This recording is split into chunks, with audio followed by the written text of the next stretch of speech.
தொடர்ந்து வானிலை ஆய்வு மையத்தினுடைய தென்மண்டல தலைவர் பாலச்சந்திரன் செய்தியாளர்களை சந்திக்கிறார். கனமழை முதல் மிக கனமழை பெய்துள்ளது. 29 இடங்களில் அதி கனமழையும் 81 இடங்களில் மிக கனமழையும் 168 இடங்களில் கனமழையும் பதிவாகியுள்ளது. அதிகபட்சமாக நெல்லை மாவட்டம் ஊத்து பகுதியில் 54 சென்டிமீட்டர் மழை பதிவாகியுள்ளது. நேற்று அந்த ரெட் அலர்ட் கொடுத்திருந்தவங்களே அந்த 3 மாவட்டங்களிலையும் பதிவாயிருக்கு, அதிக மழை பதிவாகியிருக்கிறது. தற்பொழுது அடுத்து வரும் 24 மணி நேரத்தை பொறுத்தவரையில் தென் தமிழகம் மற்றும் உள் மாவட்டங்களில், மத்திய மாவட்டங்களில் பெரும்பாலான இடங்களிலும், வட தமிழகத்தில் அநேக இடங்களிலும் லேசானது முதல் மிதமான மழை பெய்யக்கூடும். கனமழை எச்சரிக்கை பொறுத்தவரையில் அடுத்து வரும் 24 மணி நேரத்திற்கு டெல்டா மாவட்டங்கள் கன்னியாகுமரி, தூத்துக்குடி, தென்காசி ஆகிய மாவட்டங்களில் ஓரிரு இடங்களில் கனமுதல் மிக கனமழைக்கும், நெல்லை மாவட்டத்தில் ஓரிரு இடங்களில் அதி கனமழைக்கும், ஏனைய தென் தமிழக உள் மாவட்டங்களில் ஓரிரு இடங்களில் கனமழைக்கும் பெய்யக்கூடும். நாளை தெற்கு அந்தமான் கடல் பகுதியில் வளிமண்டல மேலடுக்கு சுழற்சி உருவாகும். அதனைத் தொடர்ந்து வருகின்ற 48 மணி நேரத்தில் காற்றழுத்த தாழ்வு பகுதியாக உருவாகி இது மேற்கு வடமேற்கு திசையில் நகர்ந்து தமிழக கடற்கரை பகுதிகளை நோக்கி நகரக்கூடும். இதன் காரணமாக 17, 18 தேதிகளில் டெல்டா மாவட்டங்கள் உள்ளிட்ட வட தமிழகத்தின் கடலோர மாவட்டங்களில் கனமுதல் மிக கனமழை பெய்யக்கூடும்.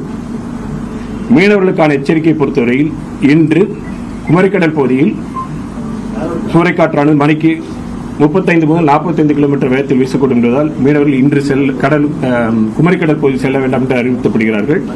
மேலும் 15, 16, 17 தேதிகளில் அந்தமான் கடல் பகுதி, தென்கிழக்கு வங்கக்கடல் பகுதி மற்றும் தென்மேற்கு வங்கக்கடல் பகுதிகளில் சூறைக்காற்றானது மணிக்கு 35 முதல் 45 கிலோமீட்டர் வேகத்தில் அவ்வப்பொழுது 55 கிலோமீட்டர் வேகத்தில் வீசக்கூடும் என்பதால் 15, 16, 17 தேதிகளில் இந்த பகுதிகளுக்கு செல்ல வேண்டாம் என்று அறிவுறுத்தப்படுகிறார்கள்.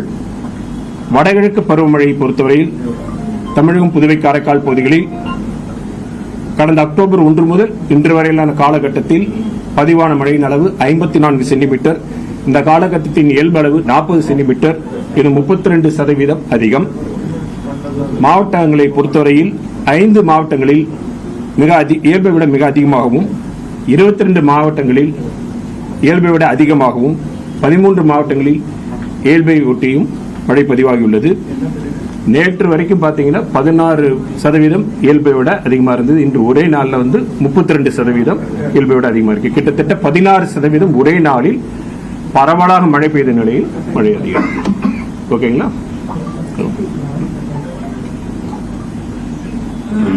அந்த லோ பிரஷர் ஏரியா அப்படியே மேற்கு நகர்ந்து அரபிக்கடல் பகுதியில் போயிடும். நாளைக்கு நமக்கு வளிமண்டல மேலடுக்கு சுழற்சி உருவாகி அது அடுத்து வரக்கூடிய 48 மணி நேரத்தில் காற்றழுத்த தாழ்வு பகுதியாக மாறி தமிழக கடற்கரை நோக்கி நகரும். அது எங்கே அடுத்து எப்படி கரெக்டாக எந்த இடத்துல போகுங்கிறது அடுத்து வரக்கூடிய அப்டேட்டில் சொல்லுவோம். இப்போதைக்கு 17, 18 தேதிகளில் கடலோர மாவட்டங்களில் மழைக்கு மீனவர்களுக்கான எச்சரிக்கை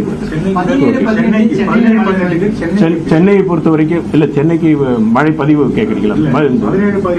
சென்னைக்கும் கனமழைக்கான வாய்ப்பு இருக்கிறது. அது அடுத்து வரக்கூடிய இதில் சொல்ல போறோம். நம்ம வடகடலோர மாவட்டம் மொத்தம் சொல்லியிருக்கோம். நம்ம வடகடலோர மாவட்டங்களில் மழைக்கான வாய்ப்பு இப்பொழுது தற்போது நிலைவரை சொல்லியிருக்கிறது. கனமழைக்கான வாய்ப்பு இருக்கிறது. அடுத்து வரக்கூடிய இது அது நகர்வை பொறுத்து எல்லாம் இருக்கு. இப்போது நிலையில நம்ம சொல்லியிருக்கோம்.